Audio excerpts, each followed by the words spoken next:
Hey guys, it's Ornlu, and I'm back with the big patch announcement from the DLC that came out today as I'm recording it. But I did my whole video where I just went through that huge list of patch notes. I mentioned the stuff that was the, I guess, hints of the Chinese DLC in passing, but I wanted to take this video to do a bit more of a deep dive into all of the different hints that we got in the this post and what they could mean for what the DLC is possibly going to bring us. So, with that in mind, let's do some diving. Now, I'm no major expert on medieval Chinese history by any means, so we're gonna parse out what we can.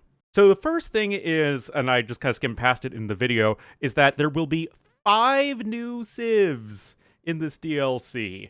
That's a lot. Now, I believe this will mean that Chinese are going to be the same. Or at least Chinese will still exist as the Chinese, because here in the DLC, or in the notes, Chinese still exist as, okay, they're now listed as an archer and gunpowder civ, which means that Chinese are now going to be Chinese, and that they're going to be an archer and gunpowder civ. So I don't think that includes Chinese. Now, what we've guessed in the past, based off of, the flags here, on the castles, is that it's going to be Tonguts and Jurchens, which is further hinted at, I suppose, by the campaign changes to Genghis Khan, right?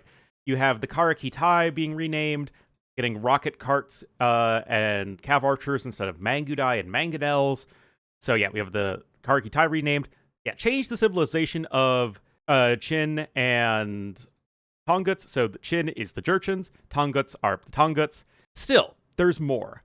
I was thinking that the Karakitai could just have been Jurchens as well, because the Karakitai were part of the Khitan Empire, or the Lao Dynasty, whichever one you want to call it, which in many ways was a forerunner of the Jurchens, the Jurchen Empire that emerged later, but is still distinct in a lot of ways. So we might have a separate Khitan's civ, which would bring us to 3 civs. Things are then getting a little bit murky, though.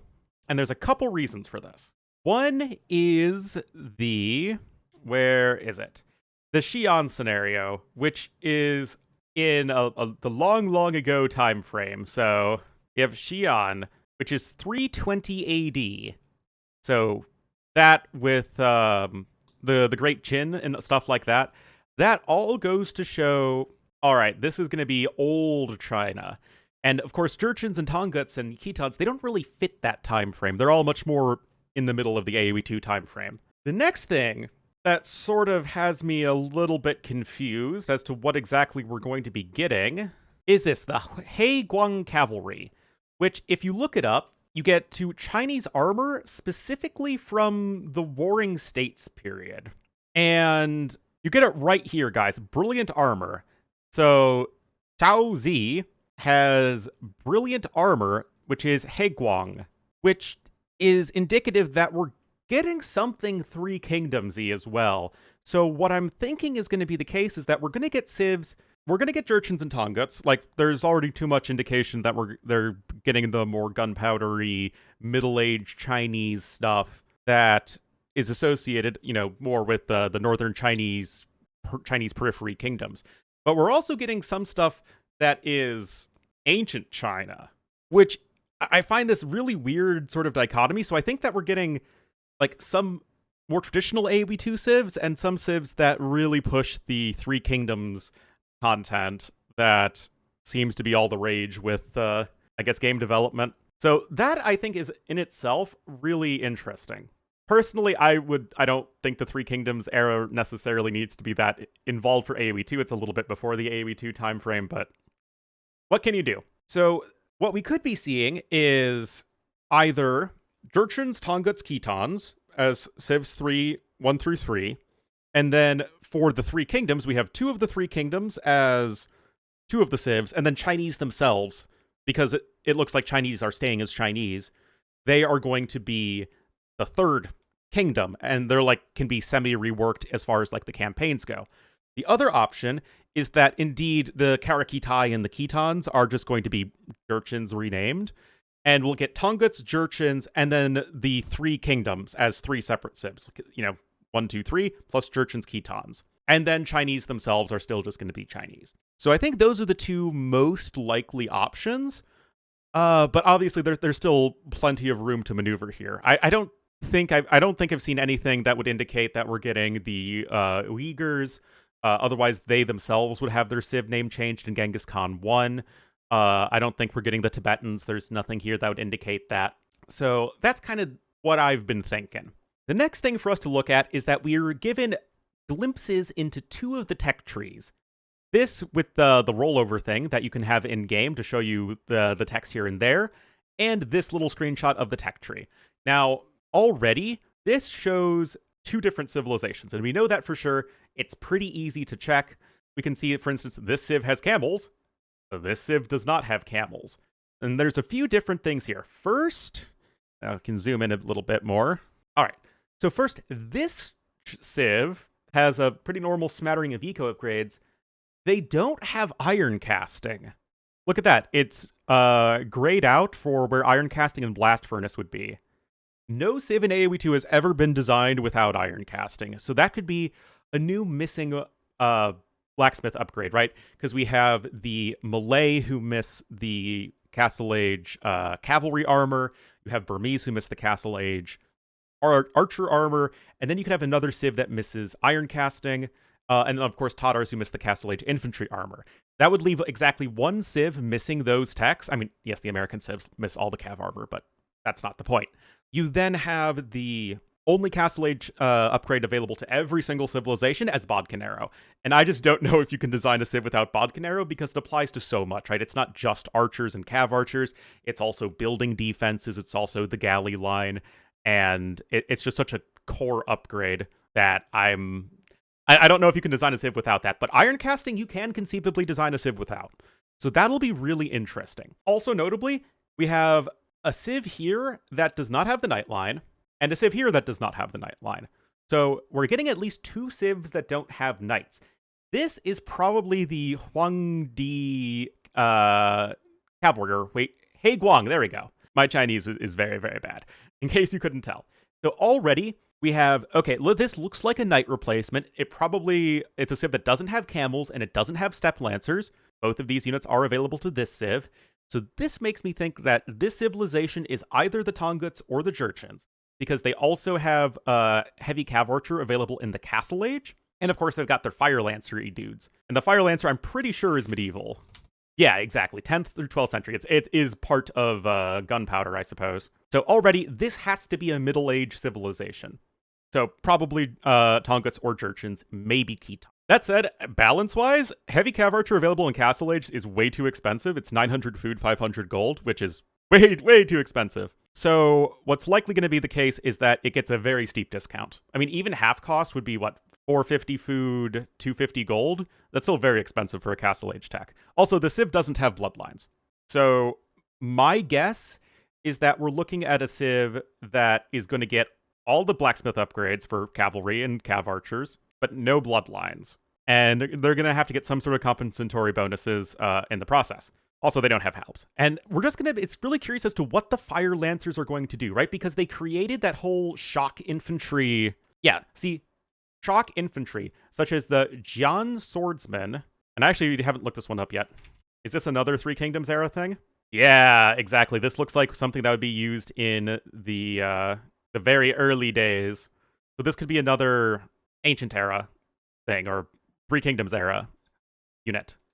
So, because we haven't seen anything that would indicate, like a Jian Swordsman, right? This civ, for instance, has the regular swordsman line. Actually, now that I think about it, does this civ... Okay, this civ, it shows regular swordsman. So whatever it is, maybe only certain civilizations have it. Maybe it's a unique unit. But there's still a lot of missing pieces here. The fact that we have 5 civs, and the fact that this can be taken from so many different places does make things a little bit more out there. But you can see that this civ also misses bloodlines. But again, it's not the same civ, because this civ has camels and step lancers. Also, this civ doesn't have the Fire Lancer.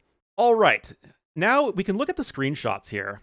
And we saw that the dragon ship is being added to Chinese, but we're also getting unique castles for the classic civ. So what this could be is this could just be the Chinese castle, which we wouldn't have expected in the past because previously we didn't think that the classic civs would get unique castles. And like I said in my patch notes video, you have the East Asian castle is a Japanese castle. So unless something insane happens, that castle, the existing East Asian castle, is just going to be the unique Japanese castle. Beyond that, we have Chukonu here. So again, this could be indicative of a civ that has Chukonu, and I still think that the Chukonu itself is probably going to be the Chinese unique unit. They still have rocketry that affects that unit, but they also have siege onagers, which is interesting, right? And I've only thought of some of this ahead of time, right? And I'll edit this most likely so that we can have at least some more clear thought process. Okay, so these guys lose access to the mangonel line. So my thought is that we don't have a civ that has both mangonels and nest of hwachas. Already interesting. Like, look at this. We have the regional unit, that's the traction trebuchet. And that's, I'm pretty sure that, I think it's the same thing. Yeah, it looks like the exact same thing. So it's going to be available at the Siege Workshop. We also have this thing, which immediately reminds me of the Ballista unit in the new AOM China DLC, which again would be more indicative of that Three Kingdoms era warfare, more ancient-y stuff. Also have the regular onager line here and not the nest of hwachas, the rocket carts. Also, right here, we have the new unique ship, I think, a regional ship, which is whatever it's called for Chinese, the Lu Chuans. So I think that is going to be another regional ship that is going to replace cannon galleons with some of the Chinese civs, if not all of them. Koreans, at the very least, are keeping cannon galleons, as are Vietnamese, even though they're both getting the Fire Lancer, I think. Yeah, Vietnamese are getting Fire Lancers with extra HP, and Koreans are just getting them. Are Vietnamese getting rocket carts? Or... Okay, yeah, Vietnamese are keeping onagers, right? So Korea and Vietnam, distinctly not Chinese, but existed sort of within the Chinese sphere throughout the Middle Ages. So, I mean, this is all a lot to unpack. Beyond that, there's a few other points of interest. We also have this Fire Archer here. Now, the Fire Archer is, again, a unit in the Immortal Pillars. So, again, it conjures ideas of ancient or, Three Kingdoms era units. I mean, like, balance-wise, clearly it's an anti-building archer, just like it would be in AOM. It might even have damage over time because it fires 2 projectiles. So what it could be is there's the regular attack that does 5 damage, and then there's another one that's like maybe a few damage over a few seconds. Maybe that only applies to buildings or something like that. We can't really know for sure until we have the unit in our hands. But yeah, clearly anti-building archer unit that feels like it would be at home with one of the Three Kingdoms era civ. Oh yeah, so going back to this, I'm sorry, this is kind of a rambly video, but there's 10,000 different pieces to connect. The siege onagers for what could be Chinese, it could just be a visual thing, like just for the screenshot here. It could just not be available to the civ at all. This civ here, it could be Koreans, it could be another one of the civs. So, I mean, there's still a lot of moving parts. Getting more regional units, we're getting more unique buildings. The pasture, obviously, would indicate maybe the Jurchens or the Khitans. Yeah, I mean, it's just really interesting to see how this DLC is going to develop. Yeah, of course, we have Xi'an here as well. More indication of ancient era. And then, last but not least, we have some more artwork here that is like traditional Chinese-looking stuff. Got some pandas.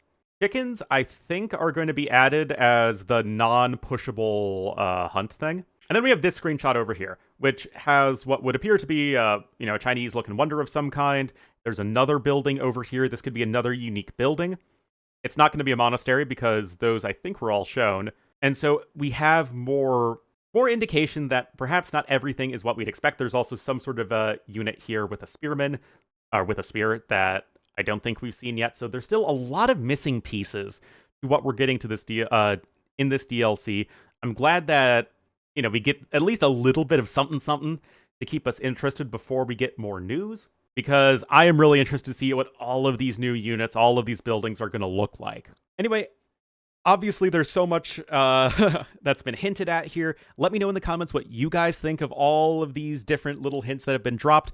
And of course, subscribe to the channel for more AoE content. Hope you all enjoyed, and I'll see you guys next time.